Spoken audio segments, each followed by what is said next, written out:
Friends of the East-West Center welcomes you all to this holiday edition of China Seminar. Before we get started, I want to take a moment to remember our friend, Professor Daniel W.Y Kwok. Danny established China Seminar in 1978. Many of you remember meetings at the Maple Garden restaurant with the luncheon format of talk before food. Over more than 40 years, China Seminar covered a wide range of topics: history, culture, politics, art, and much, much more. Danny was always the convivial host of China Seminar until he stepped down in August 2020. We've tried to continue the tradition by widening the audience through this online format. Uh, and while there's no food, there's always been great talk. And it's been a great success. But we all know that Danny's special presence was always missing. Danny Kwok, in his own words, took flight the evening of November 14th at the age of 92. I imagine that somewhere up above, uh, Danny is looking down on us with a smile and his good wishes for the holidays. You know, in Confucian terms, Danny was Junza, a wise man, a scholar, and a gentleman. He was all those things and more. Those of us who admired him and loved him will always remember the wisdom and good humor he brought to China Seminar. I am sure that Danny would be pleased that his longtime friends, Rick Hornik, is today's speaker. Another longtime friend and supporter of China Seminar, Richard Volstek, former president of the East-West Center, joins us to moderate this talk. We'll end the Q&A at 12:45 to give those in the audience who want to say a few words about Dan Kwok an opportunity to speak. So now, Rick, the floor is yours. Thank you very much, Gerald. Yes, and I would like to begin by saying a few words about Danny myself. I first met him 30 years ago when I gave my first China Seminar presentation, along with my fellow East-West Center journalist in residence, Todd Carroll. Since then, I have given a dozen at least talks on this platform. And while we were still meeting at the Maple Garden, they all followed the same pattern. I would propose a topic, Danny would make some suggestions, I would agonize over the preparations, and then during the talk, I would glance anxiously over at him sitting at the vegetarian table, hoping to see his signature smiling nod. No matter who else was in the room, I only cared what Dan thought. Since moving to Zoom, I've had to wait for his verdict until after he had seen the video, but that did not lessen my nervousness. As Gerald said, we have felt the same way about getting Danny's blessings for the video seminars that we've done in the last 4 years. And I can assure you that the two of us will continue to try to maintain his standards as best we can, relying on the guidance and counsel he gave us over all those years. So my talk today, can I have the first slide, please? There we go. As usual, it wouldn't be a China seminar if we didn't have a few technical glitches. Anyway,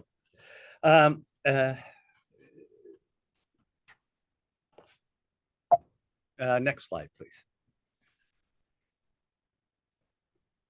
As you will have noticed, the title on the first slide is not the one that announced this talk. That's because as I was just about to put the finishing touches on my presentation, which was to argue that the stimulus measures China had announced this fall would fail, China's Politburo dropped this bombshell. Next slide.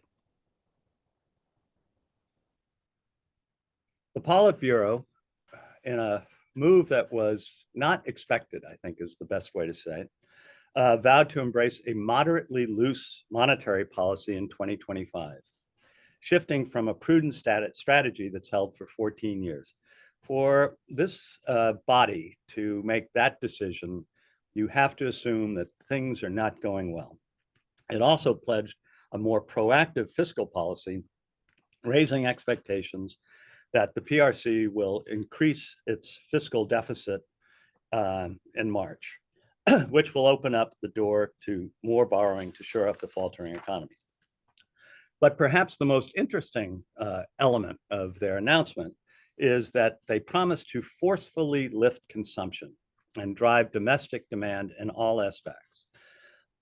This is a true departure from their previous, like I said, 14 years.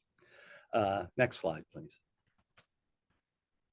Well, I mean, the elephant in the room of why they would make such a departure is clearly we have to talk about the election of Donald Trump, who has already promised serious raise in tariffs on Chinese goods. And with that in mind, Beijing is sharing at sharply reduced export markets in the US and other countries. And so this decision to emphasize consumption may be a signal that they're about to shift from the export-led growth of the past 5 years. But it is also true that the stimulus measures announced in September and November were woefully inadequate, and the year-end economic statistics were increasingly ominous. Next slide, please. Perhaps more importantly, China's leaders are obviously concerned about indications of growing social instability. This is a readout from Xinhua. The meeting required doing good work in ensuring people's livelihood and maintaining safety and stability during the year-end and New Year period, thoroughly investigating and resolving various conflicts, disputes, and potential risks to ensure overall social stability. The ninth key task includes this sentence: uphold and develop the new Feng Chao experience, strengthen public system, safety system governance. For those of you who are not lovers of the arcana of Maoist expressions, Feng Chao experience is a relic of the Mao Zedong era, and it refers to a heavily mythologized approach to social and political governance that essentially directed the masses at the local level to carry out on-site, quote, rectification, close quote, of so-called, quote, reactionary elements, close quote, in society. So this is good old-fashioned neighborhood watches, and the raising of this at this point clearly indicates some government concerns. Next slide, please. The announcement certainly gave a one-off boost to China's stock market and stem for now the decline in the RMB, the yuan, but GDP will almost certainly be lower regardless of what they do, even if they fudge the official statistics. After a brief spike in 2021 as China rushed to fill the global supply chain gaps that the onset of COVID caused, China's economic growth has returned to the downward trend that began a decade ago, just as Xi was taking power. You will note that the last fourth of this graph is a projection, but it reflects the economic drags the country has faced and largely ignored for the last decade. Next slide, please. The big problem for China is that investment no longer equals growth. For the past 20 years, China has relied on massive amounts of largely government investment in infrastructure and private investment in manufacturing capacity to boost the GDP. Anyone who visits China comes away amazed at the enormous modern cities now connected by high-speed rail and crisscrossed by elevated highways and municipal subway systems. But as Japan discovered in the 1980s when it started to build bridges to nowhere, China is also saturated by major projects and has thousands of white elephants, like state-of-the-art international airports in third-tier cities that at most get a few flights a week. In spite of that, China's leadership continues to stress investment over consumption, with 43% of the economy going to fixed investment, roughly double that of OECD countries, and 35% to consumption. Now, I will grant you that this is a pretty wonky slide, and for that I appreciate, but for those of you who've listened to me before, the one on the right is a particular favorite. It charts the incremental capital to output ratio, and it does, I think, sum up China's current predicament very well. So basically what this slide shows is that in order for every unit of GDP increase, they now have to spend more investment. And the ratio used to be around 4. That ratio now is 9. So for example, if you spent 40% of your GDP on investment 20 years ago, they would get more than almost 10% of economic growth.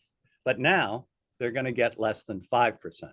So just keeping it at their 5% level, which is the one that they want, makes it very, very difficult for them to shift away from investment. Next slide, please. Meanwhile, China's mountain of debt has grown to roughly 3 times its annual GDP, and that serves as yet another drag on economic growth.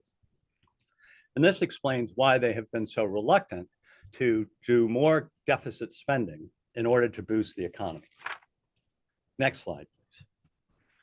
To be fair, China has from time to time tried to slow the pace of some types of investment, but it has been the case in so many other seemingly well-intentioned policy changes.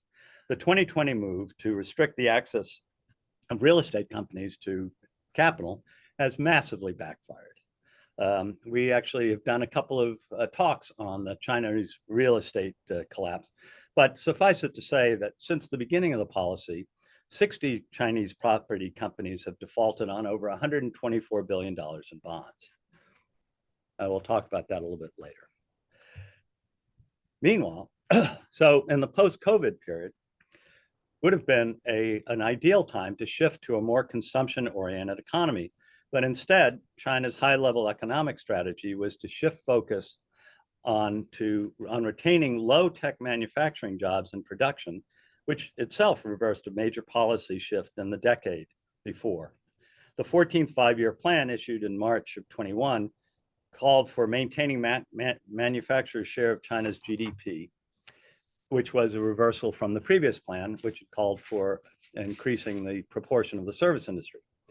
As Xi Jinping remarked in 2023, China must insist on promoting the transformation and upgrading of traditional industries and cannot regard them as low-end industries to simply abandon. The only way without domestic consumption to make this work was for China to make even greater efforts to increase its exports, particularly to the EU and the United States. And as you can see from the chart on the left, the Chinese exports have just exploded in the last 5 years. But as you'll see on the chart on the right, the many countries are beginning to resist this. And the backlash against Chinese exports really reached full throat this year. And with Trump coming along, it's bound to grow even more, which makes an even greater challenge for them. Next slide, please. So while avoiding the painful steps necessary to move the economy away from its dependence on investment, the fundamentals of the Chinese economy further weakened. So as I mentioned before, China's property sector has tanked. There are as many, the estimates vary, but there are as many as 48 million apartments unfinished in China. It's a breathtaking number. The real estate, almost more importantly, the real estate crash has also slashed the value of the primary asset for most of the middle class. It's their store of value. Meanwhile, consumer sentiment has further been damaged by China's draconian COVID-19 lockdown and was traumatized by the abrupt lifting of all restrictions 2 years ago against a backdrop of a practically non-existent social safety net. By the way, the estimates on the number of people who died after Xi Jinping abruptly lifted all COVID restrictions in December of 2023 is somewhere between 1 and 1.2 million people. And negative consumer sentiment and overinvestment in manufacturing has in turn led to deflation, which is a huge problem in any economy. Next, please.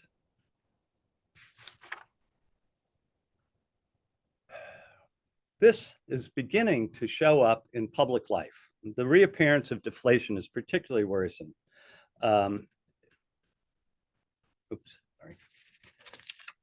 China's leaders have clearly been spooked by a rash of incidents like this one in Zhuhai, in which a driver drove into a sports center, killing dozens of people. There have also been reported knife slashings. And this is where this reference to the Feng Chao movement came in the Politburo statement.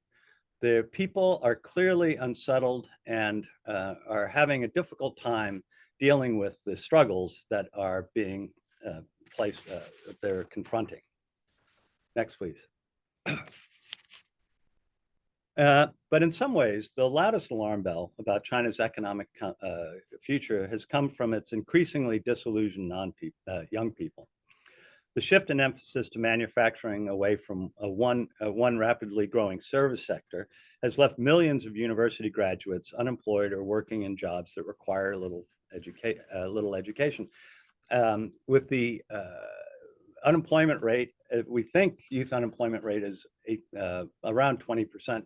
They stopped giving the number in 2023 and have only just renewed it because it was at that point over 25%.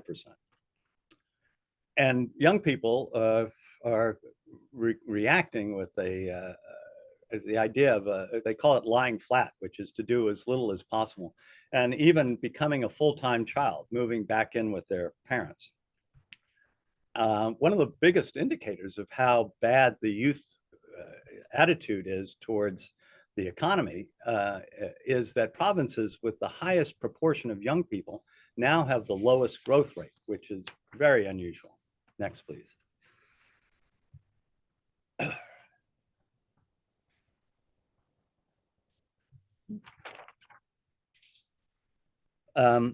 You would be hard-pressed to find an economist outside or inside China who has not at some point said that the only option is for China to shift from an investment-led growth model to one based on increased consumer demand.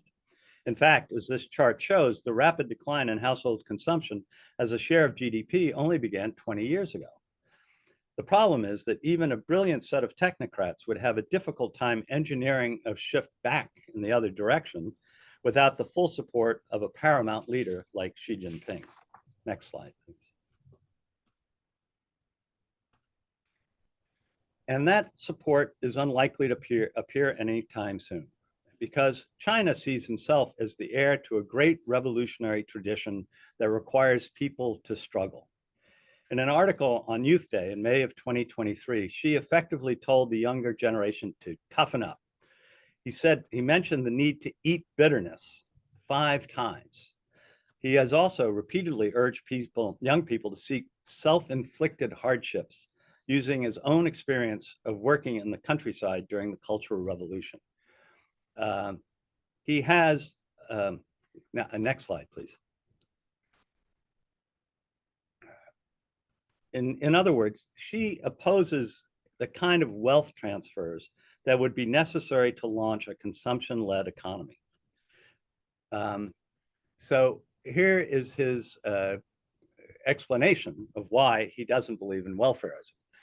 He believes that it just encourages people to be lazy, get something for nothing.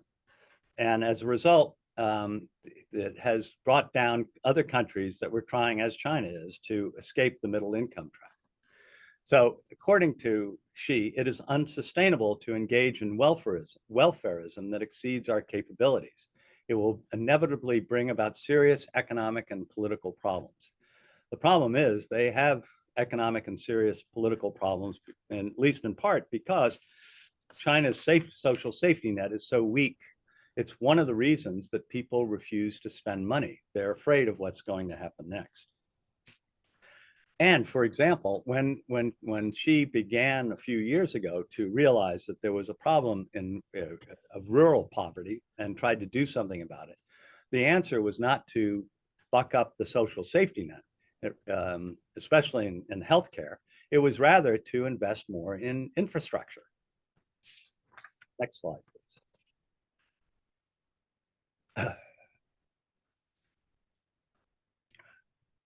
But as you may remember, I did a talk on the perils of Paramount power about 5 years ago when Xi became Paramount leader, leader for life. So he is he cannot be seen to admit that he was wrong. So in spite of all the hoopla surrounding the Politburo's announced course correction, it is very unlikely that any fundamental shifts in economic policy are likely while Xi remains in power. This massive stimulus package will not address the core issues of the Chinese economy. Beijing almost certainly will try to stimulate some consumer spending, but there'll be mostly things like cash for clunkers. They will throw more money at the real estate debacle, but the primary focus of the additional lending will continue to be on what officials call new productive forces. His strategy of Xi's strategy tries to avoid the conventional path of a big consumer stimulus to reflate the economy. Instead, Xi still wants state power to advance the manufacturing industries, which will in turn create high productivity jobs. This has been Xi's fallback for the last 5 years, maybe 10 years, and it simply has not worked. Next slide, please. I think there's one line. Is there a slide left? Yeah.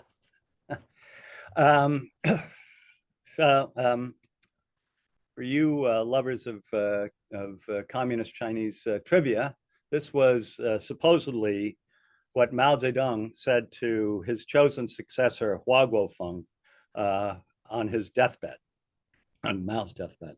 Of course, Y Kwok only lasted about 1.5 years after that. Anyway, but it's the gist of the official message about this week's policy shift. China's, and this is what Xinhua said about the Politburo's meeting. Under the strong leadership of the party central committee with Comrade Xi Jinping at its core and guided by Xi Jinping economic thought, all economic growth across the party and groups across the party and nation are united in heart and firm in confidence. By facing difficulties head on and overcoming obstacles, China's economic ship will forge ahead unstoppably on its new journey. That is what the people of China have been given as their New Year's present from Xi Jinping. And you know, as I said at the beginning, I changed the name of this talk at the last minute because of the Politburo message. But in fact, the original title was probably okay to stay with.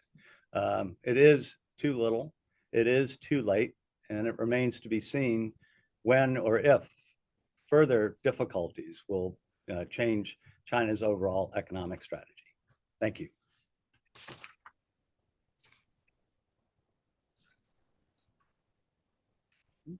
Okay, well, thank you, Rick, for another inspiring, I would say, thought-provoking presentation. Again, aloha to all who have joined this online China seminar. I'm Richard Volsteck, and I will be now turning to the chat function to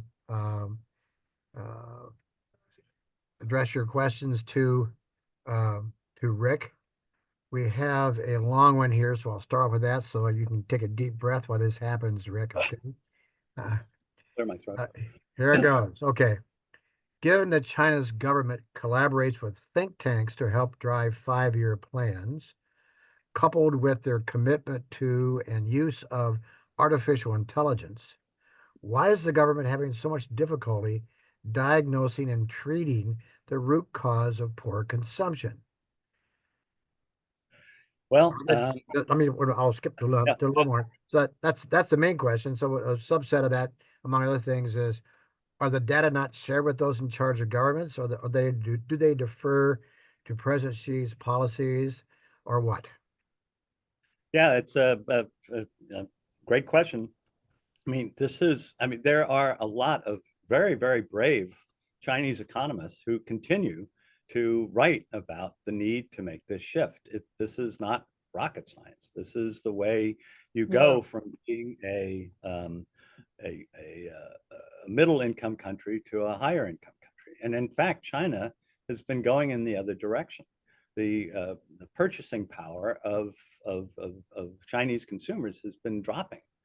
And I didn't really emphasize this enough, but one of the biggest issues is that Chinese, traditionally are very savings oriented, but they are even more savings oriented now because they are afraid of what might happen next because of what happened with COVID. Right. People's businesses, their livelihoods were destroyed for years, and they're afraid of what might happen again, and their confidence in their government's ability Right. to deal with this was completely, I don't want to say destroyed, but certainly upset by the hasty overnight lifting of all COVID restrictions and one with no preparations. They had not, gone out and imported a bunch of antivirals. There was nothing from one day to the next, and so the Chinese people feel that they really have to save a lot. They also have to save a lot because their pensions are almost, very, very low, and more importantly, the Chinese healthcare system, which is getting very, very expensive. There is very little in the way of health insurance. And so you have to have a huge store of savings. Meanwhile, they've had a lot of their store of savings destroyed in the real estate collapse. So it doesn't leave many other ways out than to shift the emphasis, especially since the efficiency of investment has been so low in the last 10 years, especially. So it's Xi Jinping. He just thinks everybody should be tough like he was, and go down to the country, and that it really it's sort of like a modern day, Calvinist, if you will. He's just believes that everybody should be just work harder and things will be better. Next one, Rick, is a different topic altogether, but I think an important one too. Could you share a bit about the critical minerals trade, import-export declarations, and so forth that has been discussed recently? Yeah, well, this is the next year or two are going to be very interesting. And by the way, I spent 2 years. I lived in China for over 2 years, and I went all over the country, and I could never find anyone who said who had ever heard of this supposed Chinese curse of "May you live in interesting times." But it is a curse, and the times are going to be interesting going forward. The Chinese are showing that they are. I think a lot of what this Politburo announcement was meant to do was to show to the U.S. that China is getting ready. They're girding their loins for the coming battles. And the most recent ban on the export of certain rare minerals was in fact a shot across the bow to the United States. On the same, roughly at the same time, they also launched a new antitrust move against NVIDIA, which is one of America's leading chip companies, and which has been a tool in the U.S.'s attempt to keep China from gaining further ground in quantum computing and AI. So yeah, there's going to be a real back and forth on this, and it's not going to be quite as simple as just slapping 60% tariffs on Chinese goods and then having them decide that we were right all along. Okay, thank you. Related question in a sense is, again, on economic topic, as you would expect. I've heard that some economists assert that the fundamental problem with the Chinese economy is low productivity. They imply that Xi's emphasis on high-tech research and investment might relieve that issue to some degree by leading to greater overall productivity. I guess the sense of this is even if that's successful, is that enough to change course of the economic projections? Well, that's definitely their bet. I mean, that's their idea of the high value economy. They are investing an enormous amount into AI and other advanced technologies, batteries, drones. They call it the low altitude economy. There are lots of things that they think are going to be sort of magic bullets that will help lift the economy. There are a couple of problems with this. Number one, as anybody who's ever been involved in covered research and development, it turns out that money doesn't buy happiness. Look at Microsoft, for example. For many, many years, Microsoft spent more money than almost anybody else in that world on R&D, and had very, very little to show for it because of the culture of the company. And I think in China you have the same thing. I mean, everybody in the tech world knows that in order to get these grants, these loans, whatever, you have to play politics, and it's not always quality that attracts the funding. But there's just the other thing is, they've got a lot of people who are not educated in those fields. They've got 11 or 12 million university graduates every year now, and very few of them are in STEM. They've been churning out a lot of people who really don't have those sorts of skill sets. That's why services would be the services industry was such an important factor in providing employment. But again, Xi Jinping or some of his people decided that, for example, the online tutoring industry, which was helping young people get ready for the big exams and stuff, that was somehow wrong. And so they just shut it down overnight and put a million people out of work, mostly university graduates. So yes, I mean, that's their plan. And I just it's hard to see how that in and of itself would be sufficient. That combined with a big shift to services sector and providing more money for consumers as a multifaceted approach to this, absolutely makes a lot of sense. Okay, this one is, I'll combine it, two questions, kind of looking outside for possibilities or for assistance. The question is, might China consider the example of Japan and reopen itself to being a visitor destination for people in the region and Westerners?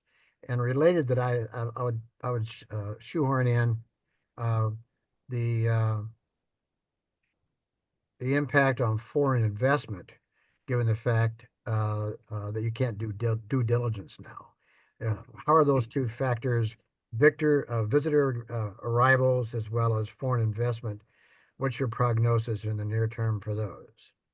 Well, it's in fact in the last week, China has eased visa restrictions on lots of countries. It's going to be much, much easier to visit China. The Chinese currency is falling in value, as happened in Japan, so it'll be a much more affordable place to go. So yeah, I think they're very, very anxious to reopen the tourist, and they've also done some very basic things, which a friend of mine went there a year ago and was unable to buy anything because China has gone so far in their technological advances. They now do everything via their mobile phones, but you had to have a mobile phone account, and in order to get one, a finance account, and in order to get one, you had to pretty much be a Chinese citizen. And so this friend actually was staying with some relatives, and they wound up, taking care of him for the entire time he was there, because they've fixed that. They've now, realized that you have to let tourists use their own credit cards, or at least, their own cell phones. But I think, that they're definitely going to try to they'll try to boost their tourists again. Foreign investment is going to be much more difficult. First of all, the returns are not what they used to be for foreign, and secondly, the risks are just ridiculous. I mean, there are companies that are now telling their employees not to go to China because they may get arrested. The rule of law has not been strengthened. Even Hong Kong is now becoming dangerous for some people. I know businessmen who have left Hong Kong because of their previous incarnations on the mainland. And so I think foreign investment is going to be depressed for a while. I think it's going to be hard. It's hard to see how that's going to come back the way it was before. And that's a shame for everybody. Okay, a lot of good questions coming in. So I'm going to skip around a little bit here. There's one that I think is, again, in the news very much, and that is the topic of discussion concerning decoupling. When you look at your crystal ball, what are you seeing happening there? Well, I think more of the same. Basically, American companies had for a long time been in sort of willful suspension of disbelief. They knew there were problems in China. They knew things might go south, but it was so cheap to produce there. They were making so much money that they decided, to just ride it out. And so when things did go south, a lot of them were, left in difficult positions. But in the meantime, so in the last few years, almost every major American company has, they're not so much decoupling as distancing or providing a little extra insurance. So India, Vietnam, Malaysia, Mexico, a lot of countries are benefiting from this desire to at least not be entirely dependent on the Chinese manufacturing realm. The Chinese market hasn't been that important for most American companies for a long time. Apple and General Motors being and Procter and Gamble probably being the big exceptions. But for manufacturing, China has been a major it's the world's factory, and so I think that the trend away from making things in China will continue.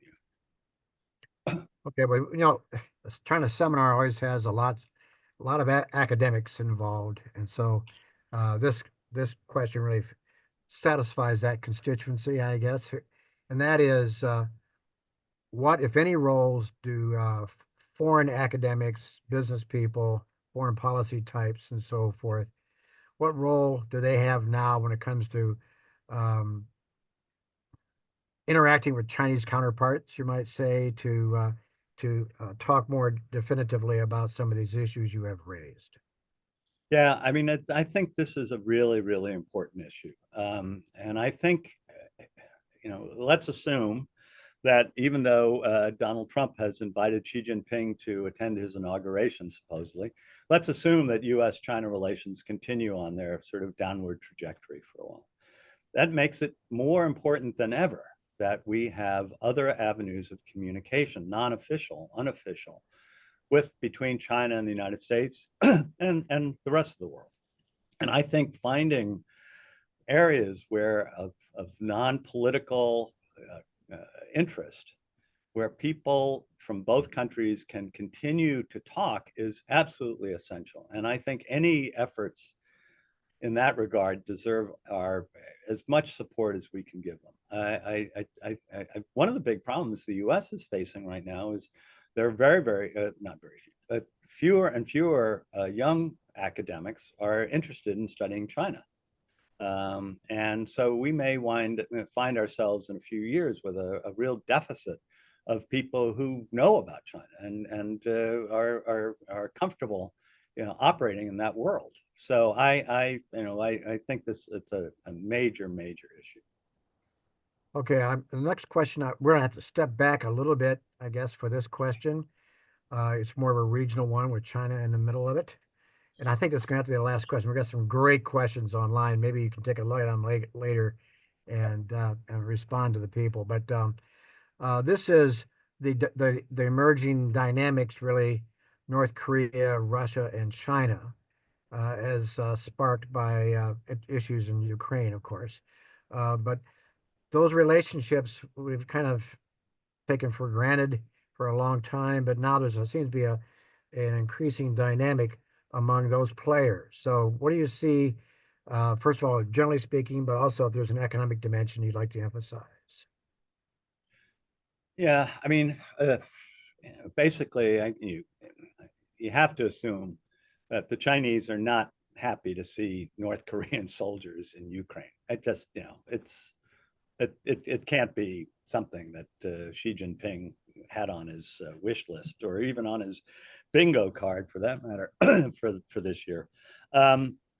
Economically, China is in a great position vis-a-vis Russia. Russia desperately needs China. Russia has always been afraid of China. Every time there's been a rapprochement in a decade or so, things tend to go sour. But right now, China is the big brother, and I think it's helped them a lot in terms of energy supplies. It's also helped them a lot in terms of export markets. And the U.S. has been and the West, the EU, have not done much at all in terms of really punishing Chinese companies for facilitating, the Russian economy. A lot of it goes through Central Asia. Kazakhstan's exports to Russia apparently have gone up, 100% in the last year. Of course, it's re-exports. So anyway, it's complicated, obviously. But it'll be interesting to see. I suppose the wild card is with North Korea and Russia cooperating more. It'll be interesting to see if that helps revivify the North Korean economy, which is pretty much in the doldrums. If it can, make a lot of money by manufacturing weapons and other, dual-use goods for the Russian market, that could be a real boost for Kim Jong-un. Well, on behalf of the participants, I want to thank you, Rick, for another first-class presentation. You can take a look at the chat and see if there's other questions, and you can follow up with individuals if you like. I want to thank and apologize that, the Q&A could go on for a long time on a topic like this. There's some really excellent questions not able to get to, nothing personal. But I think we got a good spread of questions and our usual, as expected, good range of answers as well, Rick. Thank you very much. Thank you. Before I turn it over to Deanna, I want to join Gerald and Rick in saying a few words about Danny Kwok. When I got back from a fellowship at Harvard Law School in the middle of 1977, I joined the China Seminar as one of its early members, and it took off even further after Danny led a November 1979 trip to China, which I was fortunate enough to be a part of. And that core group of people from that trip augmented the China Seminar quite vigorously, I would say, after we returned in late 1977. And of course, it's continued to involve all sorts of people from all nationalities. We had a lot of great Chinese speakers, Hong Kong speakers, as well as Americans and others. And that tradition continues. My own thoughts, I could talk a lot about Danny, but it's he was one of my mentors that I clear up to the last days, frankly. He was a very special sort of friend and inspiration for me as a young China scholar, and person with Chinese interest, always with great facility in identifying my level of ignorance and trying to get me to the next step of preliminary intelligence, which I will always be grateful for. Two things that stick out in my memory. My colleagues have mentioned Danny's wisdom And you always saw that in his eyes. When you were talking to him, he gave you full attention, and his gaze was not only listening, but analytically thinking about how he could take you to the next stage of intelligence. And then, of course, we will all miss, I think, his humor and signature smile and laugh, which fortunately has been replicated in his son Ted. If you see him laugh, it's a family tradition. And to Ted and Allison and the family at whole, uh, we extend our sincere condolences, but our sincere thanks for giving support and allowing us to have so much time with Danny as he was a part of the China seminar. So thank you, Danny. And I will turn it now over to Deanna, because I'm sure many of you would like to say a few words as well. Again, thank you for attending the China seminar.